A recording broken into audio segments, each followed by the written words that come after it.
오늘은 이 사도행전 4장 13절 이하의 중심 말씀을 가지고 우리 함께 하나님의 음성을 듣고자 합니다.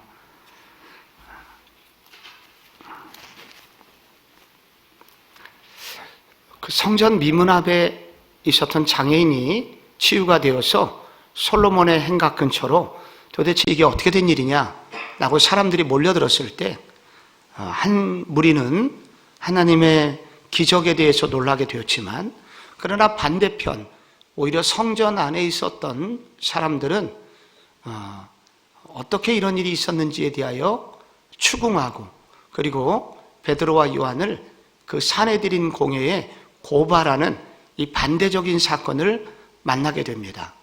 이제 베드로와 요한이 감옥을 구치소에 가게 되었고, 그리고 다음 날 재판을 받게 됩니다.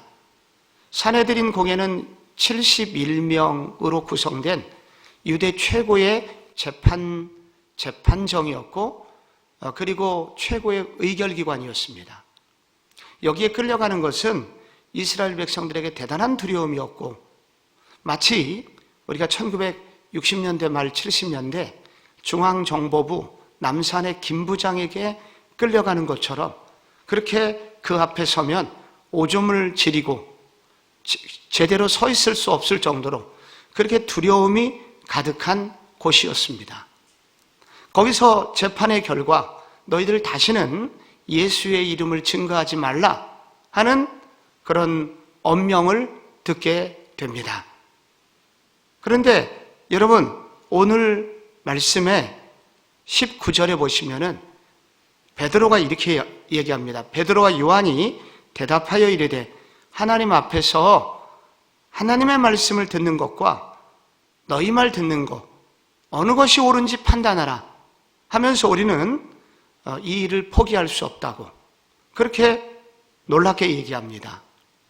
여러분, 이 얘기가 그냥 말한 것이 아니라 매우 논리적이고 매우 설득력 있게, 그리고 매우 감동적으로 그런 말을 베드로와 요한이 했기 때문에 그들이 깜짝 놀라게 됩니다.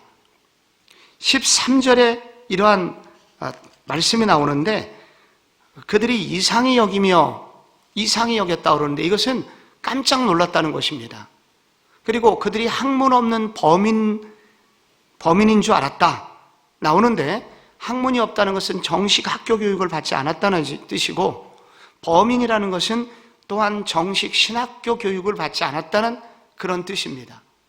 갈릴리 초등학교를 나왔는지 안 나왔는지 잘 모르는 그러한 우리 베드로와 요한이 이렇게 유대의 최고 지도자들 앞에서 이렇게 논리적으로, 감동적으로, 설득력 있게, 그리고 용기 있게 이렇게 자신의 신앙을 고백하고 설득하고 설명하는 이런 모습을 보면서 거기 앉아있는 모든 사람들이 놀라게 됩니다.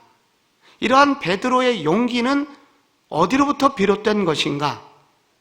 이것을 오늘 본문은 조명하고 있는 것입니다. 여러분, 오늘날 이렇게 많은 도전이 교회를 향하고 있습니다. 그리고 많은 우리 학생들, 특별히 다음 세대 청년과 청소년들은 이러한 공격을 받을 때, 그래서 앞으로 다음 세대는 더 많이 교회를 떠날 수밖에 없는 그런 분위기가 조성되고 있습니다. 어른들조차도 할 말을 잃어버렸습니다. 그런데 오늘 성경에 보면 이와 같은 핍박뿐만 아니라, 그리고 교회를 향한 매서운 그런 공격이 있었지만은 베드로와 요한은 조금 더 당황하지 않고 용기 있게 그 상황을 넘어가고 있습니다. 무엇이 그들을 그렇게 만들었는가 하는 것을 다루고 있는 것입니다. 오늘 20절에 이런 말씀이 나옵니다. 우리는 보고 들은 것을 말하지 아니할 수 없다. 보고 들은 것을 말하지 아니할 수 없다. 이게 중요합니다. 여러분, 베드로와 요한이 보고 들은 게 뭐예요? 본 것이 무엇입니까? 들은 것이 무엇입니까? 지나간 특별히 3년 넘게 하나님의 아들이신 그분이 이 땅에 아들로 오셨다는 것, 눈으로 본 것입니다. 그리고 봤을 뿐 아니라 그분의 입에서 나오는 말씀을 배웠습니다. 들었습니다.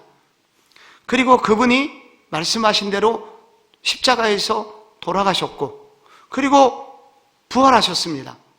그리고 땅끝까지 이르러 복음을 전하라는 말씀을 들었고, 그리고 내가 다시 올 것이라는 말씀을 들었습니다.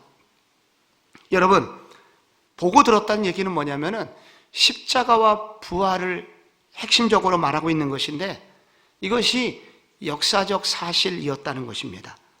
그게 분명한 사실이었다는 거예요. 여러분, 사실보다 강력한 힘이 어디 있겠습니까? 거짓말이 힘이 없는 것은 사실이 아니기 때문입니다. 아무리 말을 잘한다고 해도 여러분, 그것이 거짓말이면은 곧 드러나게 되고 힘을 잃어버리게 됩니다. 그러나 그것이 사실이라면, 내 두 눈으로 똑똑히 보았다면, 기본 양심이 있는 사람이라면 그렇게 말하지 아니할 수가 없습니다. 이것이 그들을 용기 내게 하는 가장 큰 동력이었습니다. 복음의 사실, 눈으로 본 예수의 십자가와 부활이 사실이었다. 진짜 일어난 것이었다. 이것이 그들을 용기 있게 했던 것입니다. 영화 베드로라는 게 있어요. 이 영화 베드로에 보면은 사도 바울이 그 감옥에 갇혔고 얼마 후에 사형당할 것이 예고되었던 그러한 시기에 베드로 사도가 로마를 방문하게 되고, 로마의 외곽의 한 장소에서 많은 그렇게 지하교회 성도들이 베드로 주변으로 몰려듭니다. 그리고 묻습니다. 베드로님, 우리 바울 선생님도 살아나겠죠? 하나님이 지켜주시겠죠? 선생님께서 한번 답변해 주세요 라고 질문을 할 때 베드로가 이렇게 얘기를 합니다. 저는 예수님께서 죽으신 것을 보았습니다. 그리고 부활하신 것을 보았습니다. 그래서 저는 그때 죽음이 끝이 아니라는 확신을 가지게 되었습니다. 우리에게 고난은 올 것입니다. 근데 그것이 끝은 아닙니다. 이 얘기가 그 앉아 있었던 수백 명의 지하교회 성도들에게 강한 힘을 불어넣습니다. 베드로의 이 말을 듣고 그들이 위안을 받고 용기를 냅니다. 베드로의 말이 왜 이렇게 힘이 있습니까? 한마디예요. 나는 부활하신 예수님을 보았다. 그 주님을 만났다. 그래서 바울에게도 동일하게 하나님은 죽음이 끝이 아니라 또 다른 세상으로 인도하실 것이다. 이 강력한 힘이 임한 이유는 바로 복음의 사실성 때문입니다. 복음의 능력은 거기에 있는 것입니다. 우리가 능력이 부족한 이유, 우리 교회가 힘이 부족하다면 그 이유는 복음 진리에 대한 불확실 때문입니다. 불확신 때문입니다. 복음을 희미하게 알고 있어요. 복음이 정말로 사실적으로 내게 다가오지 않는 것입니다. 그것이 우리를 어렵게 하는 것입니다. 그래서 이 진정한 용기는 복음에 대한 사실, 복음의 역사적 사실이 내 것이 될 때 우리 모두를 용기 있게 만든다는 것입니다. 저희 교회가 제자훈련, 사역훈련, 그 전에 성경대학을 통해서 우리가 계속 어떤 일을 하고 있냐면은, 우리가 그것을 반복적으로 하는 것은 복음에 대해서 알려주는 것입니다. 복음은 예수에 관한 것인데 우리는 기본적으로 그 예수에 대해서 너무 모르고 있었다는 것을 이 참여하시는 분들이 대부분이 고백하는 것입니다. 특별히 사역훈련을 할 때는 로마서 8장을 어떤 뜻인지도 배울 뿐만 아니라 그 전체를 암송하게 합니다. 그때 비로소 이분들이 이런 고백을 합니다. 정말 그동안 제가 복음에 대해서 너무 대충 알고 있었습니다. 아, 복음이 이런 것이었습니까? 복음이 이렇게 능력 있는 것이었습니까? 이렇게 실제적인 것이었습니까? 그 복음이 그들 속에 탑재되자 그들도 알지 못하는 용기가 있음을 고백하게 됩니다. 우리에게 필요한 것은 복음 진리에 대한 확실성입니다. 많은 공격이 있죠. 도전이 있죠. 근데 더 중요한 것은 돌파할 수 있는 힘을 분명히 주실 텐데 그것은 복음에 대한 확신으로부터 시작됩니다. 우리 교회 안에 복음을 더 많이 알고 복음의 사실성에 대해서 더 확신하는 한 해가 됐으면 좋겠습니다. 이 일에 성도 여러분이 깨어서 준비하실 수 있기를 바랍니다. 여러분, 베드로와 요한이 이렇게 용기 있게 이런 세상의 핍박과 도전에도 불구하고 치고 나갈 수 있었던 이 기본적인 힘은 이 사도행전 전체의 주제와 연결되어 있습니다. 바로 성령의 현장 임재입니다. 성령의 내적인 임재와 그리고 그 삶의 현장에서 구체적으로 임재하시는 성령의 능력 때문에 여러분, 베드로와 요한은 이렇게 할 수 있는 것입니다. 이게 오늘 앞본문에 나오는데요, 8절에 이렇게 되어 있습니다. 이에 베드로가 성령이 충만하여 백성의 관리들과 장로들아 하면서 그들에게 설교를 하는데, 여기 성령의 충만이 나옵니다. 이 성령의 충만함 때문에 비겁했던 베드로가 이렇게 용기 있게 됐다는 것을 우리는 지금 새벽마다 이 말씀을 들었습니다. 여기서 중요한 것은 이 성령의 임재는 우리로 하여금 알고 있었던 지식에 불을 붙여서 우리로 하여금 구체적인 힘을, 에너지를 얻게 하는 능력을 성령님이 주신다는 것입니다. 구체적인 그 상황에서 말씀도 주시고 구체적으로 그 상황에서 용기를 낼 수 있는 지혜를 하나님이 주신다는 것입니다. 성령을 통해서. 에베소서 1장 17절에 이런 말씀이 나옵니다. 우리 주 예수 그리스도의 하나님 영광의 아버지께서 지혜와 계시의 영을 너희에게 주사 하나님을 알게 하시고. 여러분, 성령님께서 우리에게 주시는 것은 지혜를 주시고 계시를 주시는 그런 역할을 성령님이 하신다는 것입니다. 베일에 쌓여 있었던, 비밀에 가려 있었던 것을 드러내서 알게 하시는 역사를 성령님이 하신다는 것입니다. 그래서 알고 있었던 지식이 구체적으로 힘이 나게 하십니다. 구체적으로 역사되도록 그렇게 하신다는 것입니다. 이 성령의 충만함, 성령의 능력은 베드로와 요한으로 하여금 그렇게 돌파할 수 있는 힘을 주었던 것입니다. 이것은 구약에 요셉이 감옥에서 나와서 바로 앞에서 7년의 풍년과 7년의 기근에 대해서 설교할 때 그 자리에 바로와 많은 그 관리들에게 큰 감동을 주었고 그것이 실제로 애굽의 역사에 구체적으로 나타나게 됩니다. 그때 성경 창세기 41장 38절 이하는 이것이 바로 성령의 임재 때문이라고, 요셉에게 임한 성령의 능력 때문이라고 그렇게 고백합니다. 바로가 그의 신하들에게 이르되 이와 같이 하나님의 영에 감동된 사람을 우리가 어찌 차려줄 수 있으리요? 요셉에게 이르되 하나님이 이 모든 것을 내게 보이셨으니 너와 같이 명철하고 지혜 있는 자가 없도다. 여러분, 성령님은 지혜의 영이십니다. 성령님은 명철의 영이십니다. 성령님은 계시의 영이십니다. 이 성령님이 함께 하신다면 여러분, 이와 같은 도전과 핍박과 비난에도 불구하고 뚫고 나갈 수 있는 힘이 있습니다.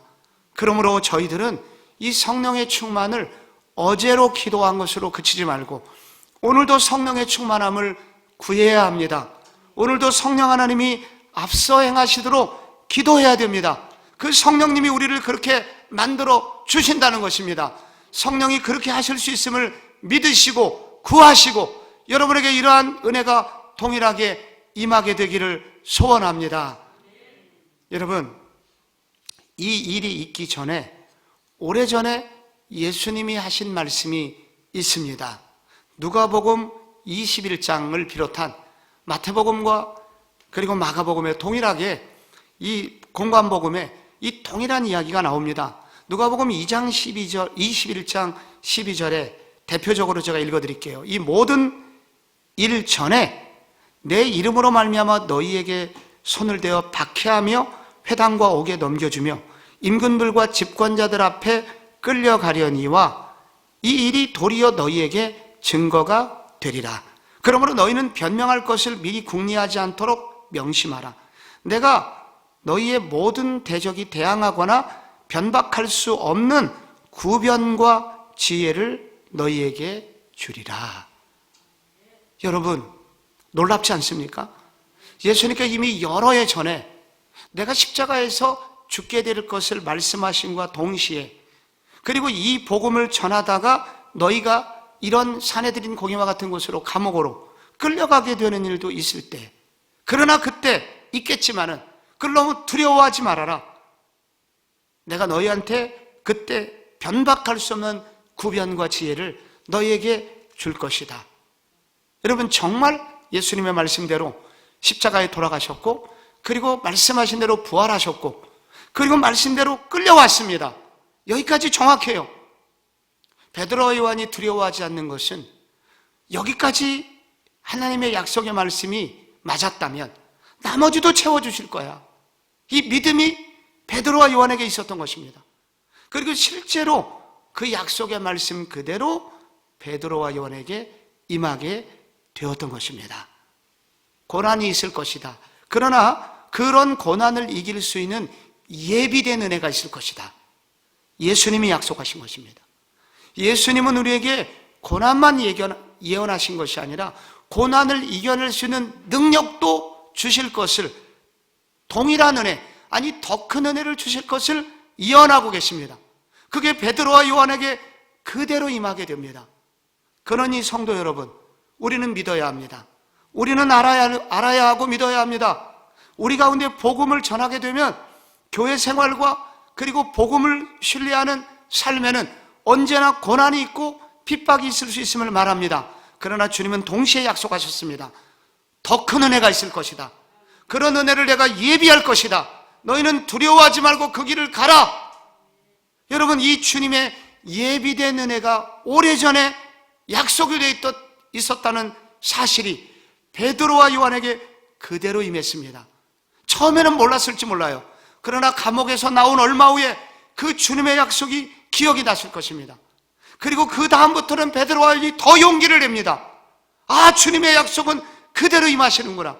이 말씀이 그대로 임하게 되는, 그래서 예비된 은혜에 대한 확신 때문에 그들은 더 용기를 내게 됩니다.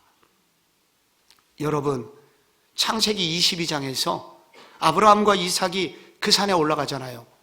그리고 찔러서 죽이려고 했을 그때 천사가 나타났고 아브라함을 말렸고, 뒤에 보니까 수풀에 묶여있는 양을 발견해서 대신 제사를 드렸습니다.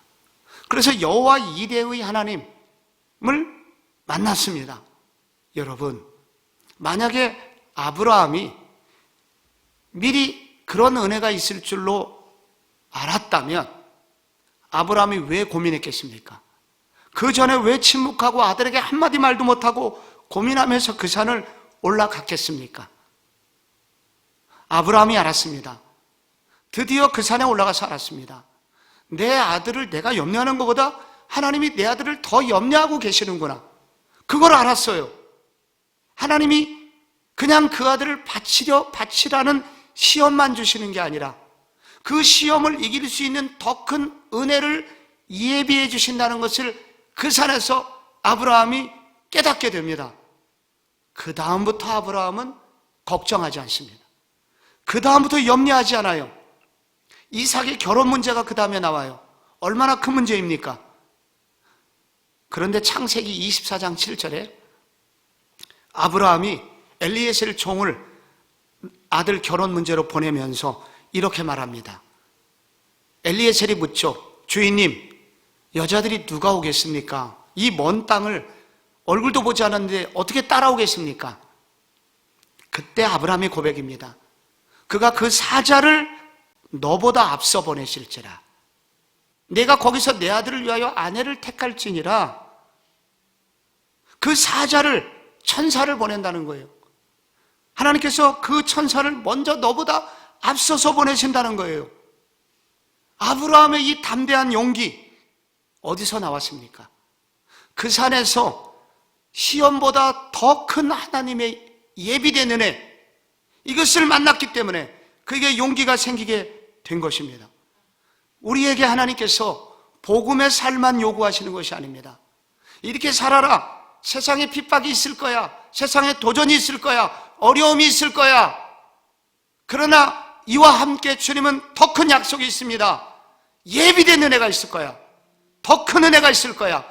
시험 당함을, 우리가 시험 당할 시험도 있다는 얘기를 성경은 하지만은 시험 당할 즈음에 또한 피할 길을 내시는, 우리에게 감당치 못할 시험은 허락하지 않는다는 그 말씀은 우리에게 시험은 오지만 그러나 그것을 넘어설 수 있는 더 큰 은혜를 내가 예비하고 있어. 그 약속과 그 주님을 신뢰하라는 것입니다. 우리를 구원하신 그 주님이, 여러분, 우리의 앞에 있는 시험은 왜 모르셨겠습니까? 이것을 넘어설 수 있는 은혜를 주시는 그 하나님의 예비된 은혜를 신뢰해라. 아니, 그런 예비된 은혜를 주시는 하나님을 신뢰해라. 그 주님을 바라봐라. 이것이 베드로와 요한에게 용기가 되었고, 여러분, 초대교회 복음의 사자가 될 수 있었습니다.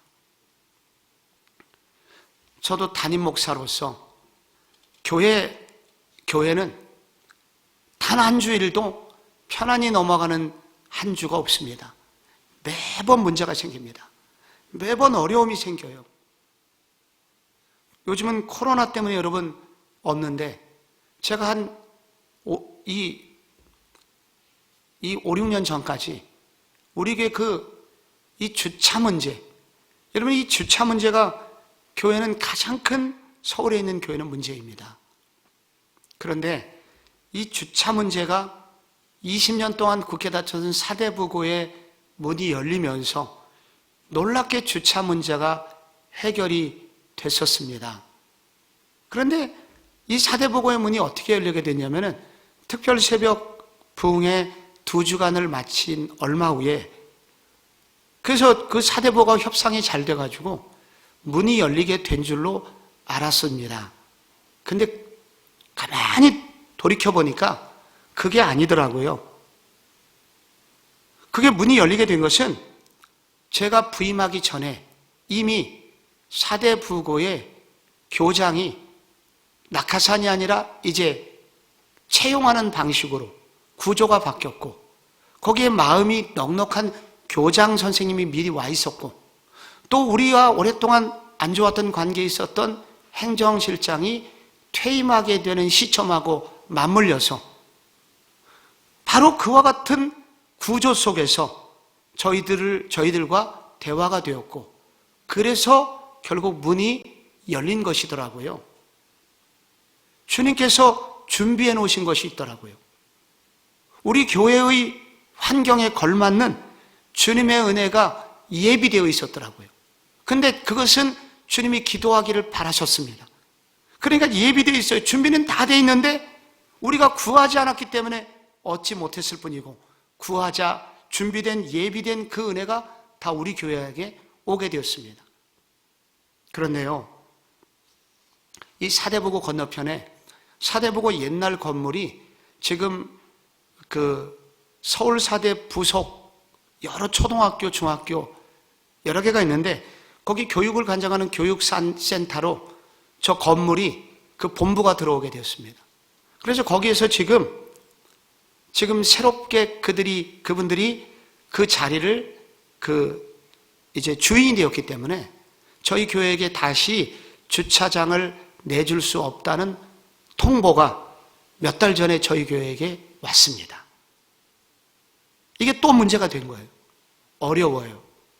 그래서 이 주차 문제는 어떻게 하지? 염려가 됩니다. 그런데 저는 두려워하지는 않습니다. 왜냐하면 오늘 방금 이 원리입니다. 우리는 기도할 뿐이고 주님이 또 다른 예비하신 은혜를 준비해 주셨을 것이다. 하나님의 은혜는 또 임하게 될 것이다. 그래서 우리에게 주어진 우리의 환경과 우리의 처지만큼 주님은 알고 계시고 일하실 것이다. 저는 그 주님을 신뢰하기로 했습니다. 그 주님을 바라보고 기도하기로 했습니다. 여러분, 정인이 사건, BTJ 사건으로 이제 한동안 교회는 또 거대한 이런 공격을 받게 될 것입니다. 교회가 잘못된 것은 철저히 파헤쳐져 가지고 우리가 고쳐야 됩니다. 회개해야 됩니다. 그러면서 동시에 99%의 소위 선량한 교회들, 도매금으로 다 넘어가게 되면서 문제는 다음 세대가 어떻게 신앙생활을 해야 될지 고민이 이만저만하지 않습니다. 무서운 시련의 기간이 틀림없습니다. 그러나 기억하십시오. 주님에게는 준비된 은혜가 있습니다. 주님은 시련만 당하게 하지 않고 우리가 주님을 바라보고 베드로와 요한처럼 용기 있게 복음의 길을 걷고자 할 때 주님은 도와주신다고 약속하셨습니다. 예비된 은혜를 주신다고 말씀해 주셨습니다. 주께서 올 한해 교회뿐만 아니라 성도 여러분의 가정에 예비된 은혜가 있을 줄로 믿습니다. 주님의 은혜는 예비되어 있습니다. 다만 기도하고 구하지 않으면 여러분이 모를 뿐입니다. 기도하고 성령을 의지할 때 여러분이 예비된 은혜가 여러분에게 구체적으로 주어지는 것을 깨닫고 경험하는 복된 한 해가 되시기를 바랍니다. 이번 특세는 오래전에 계획된 것이 아닙니다. 우리가 새벽 기도 늘 하는 그 성경 본문을 가지고 일상적인 은혜를 구하면서 말씀을 듣고 지금 기도를 해왔습니다. 2주간의 큐티에서 정말로 우리에게 중요한 것을 주님은 우리 교회에게 다시 한번 알려주셨습니다. 십자가에서 죽으실 뿐 아니라 부활하신 그분이 승천하셨고 그분이 보좌 우편에, 하나님 보좌 우편에 앉으셔서 그리스도가 되셔서 지금도 온 우주를 다스리고 계시다는 것입니다. 그 주님이 우리 주님이시고 그 그리스도께서 우리에게 성령을 보내주셔서 자녀들은 예언하게, 청년들은 환상을 보게, 그리고 노인들에게는 꿈을 꾸게 하셨습니다. 이러한, 그리고 육체까지 희망을 보게 하셨습니다. 치유의 능력까지 주시겠다고 약속하셨습니다. 핍박이 오더라도 이길 수 있는 더 큰 은혜와 지혜와 능력을 주시겠다고 약속하여 주셨습니다. 그런데 이 약속과 동시에 주님이 우리에게 요구하시는 것이 있었습니다. 이런 능력이 임하려면 정해진 기도 시간이 있어야 된다고, 정해진 기도 장소가 있어야 된다고, 그렇게 탐나는 대로 기도하지 말고 기도의 시간을 정하라고, 기도로 나아가게, 기도를 통해서 내가 예비된 은혜를 가지라고 주님은 말씀하고 계십니다. 여러분, 저희 교회는 기도용사 300명을 그동안 구해왔습니다. 여러분, 교회에 오지 못하더란 이런 시기 가운데서도 여러분 중부기도 300용사가 되어주십시오. 이것은 결심으로 되는 것입니다. 내 탐나는 대로 기도하지 않고 저는 기도 시간을 정해서 적어도 새벽 기도 주 2회 이상, 그리고 금요 철야 기도를 저의 기도의 시간으로 삼고 교회와 나라와 그리고 하나님 나라를 위하여 기도의 제물이 되겠습니다. 그리고 저의 가정과 다음 세대를 위하여 기도하는 부모가 되겠습니다. 이렇게 기도용사로 결심해야 여러분 이 모든 은혜도 우리의 것이 됩니다. 여러분, 이런 결심이 여러분에게 있기를 바랍니다. 은혜만 받지 마시고 은혜를 저장하고 열매 맺는 오아시스 같은 성도가 되시기를 바랍니다. 그런 은혜가 우리 모두에게 있고 여러분 이렇게 어려운 시간에도 우리에게 오히려 더 큰 코로나 덕분의 역사가 우리 모든 가정들에게 임하기를 주 예수 그리스도의 이름으로 축복합니다.